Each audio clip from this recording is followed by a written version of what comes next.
design the whole container layout, and we were going to use the place that we Right, and then build the main excavated. house.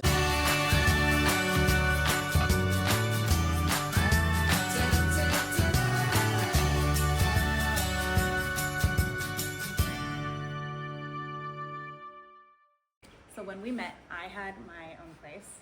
We were renting, and you had a place on the Big Island. Remember? Oh yeah, condo. I mean, I'd forgotten all about it. Short sailed it and dumped it basically during the downturn of the economy. And then I had my apartment on Oahu. And we lived there for a little while when you were courting me. And then we got pregnant and decided to move back home to the Big Island, and I sold my apartment to my neighbor, which was awesome because he allowed us to stay. Like if the baby came early, he could take ownership of the condo or the apartment early. If the baby came late, he was going to allow us to stay until the baby was born, and then we'd stay a week and go home. So baby was 3 days early. It was perfect. We left, handed over keys, and we rented on Big Island in Waimea for a year, and then moved to Maui. Yeah. And we rented in Kihei for about a year. About a year. And then we moved to Wailuku, brand new build house, not ours though. Again, rented in Wailuku for about the new Sand Hills Estates. 2 or 3 years? 3 years, I think. Ish.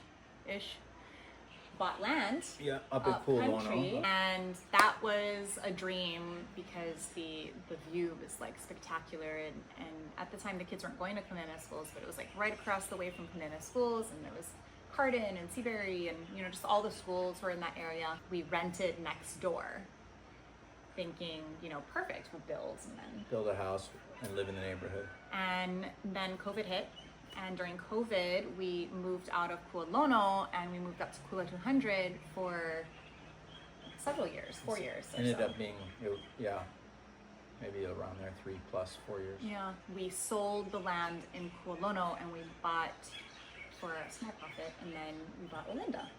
Yep. And got plans designed and permitted, and actually. We did that for both.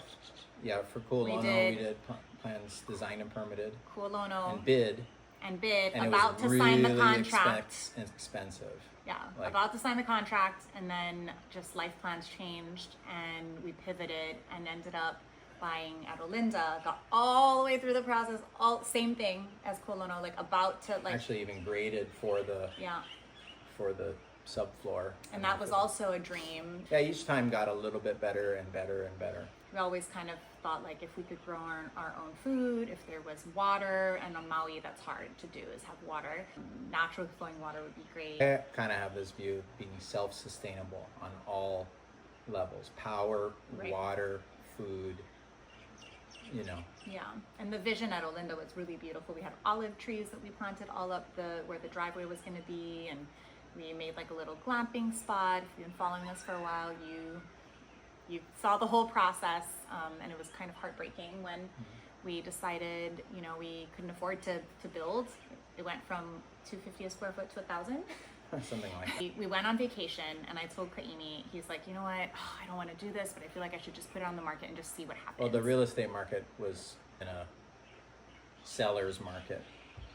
And I don't know, I think both of us were kind of we don't want to. We were trying to find all different, could we CPR it? Could we, or condo? A cottage or a container home cottage. When we came back home from vacation, we were ready to build our container home. Kaimi had designed the whole container layout, and we were going to use the place that we Right, and then build the main house in the future when we could afford it down kind of more in a Makai spot. Just got an offer we couldn't refuse. Well, I just threw it. If somebody's going to do it was a Hail Mary. And if someone does it, then it'll be worth it. And then lo and behold. It happened. Yeah. And both times, nice to sell to someone living there was a on the connection island, there, and kids that go to similar, if not same schools as our kids, and all that. So it felt good each time we had to sell. And looking back, as it turns out, it kind of created this space and opportunity for us to eventually be here. For sure. Each time we bought land, it was a dream come true to to own land here, you know, in the islands. But also the vision of having something that the kids could potentially live on was also part of the vision all along too. Not just the self-sustainable, but generational. Mm-hmm. And to build for you especially, to build your own house.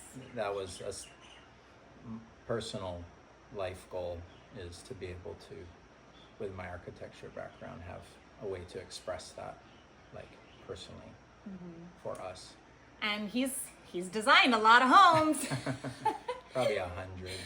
I mean, you were designing homes on napkins when we met, and we went on Oahu and looked at land up in Nuuanu and all over the place, and he would design a home for that piece of land and this piece of land. We were close to buying in Waimea too. Oh, I forgot about that. So, well, that's the next one. So we moved to Kauai, and we decided, oh, maybe we should, you know, own some land on the Big Island, and went all the way almost through to the end, and then life circumstances dictated that we couldn't make that decision, and the timing ended up not being right. Yeah. And we went to see a house, also in Waimea, kind of a fixer-upper, investment property. We were about to put maybe an offer in, and in fact put a soft offer in, but we were camping and like out in the boonies and couldn't put the offer in. And someone else scooped it up. And it was like gorgeous view. I mean, a very weird house, but like charming in a way. So anyway, that didn't work out, and then this happened, and we'll tell you about that next time.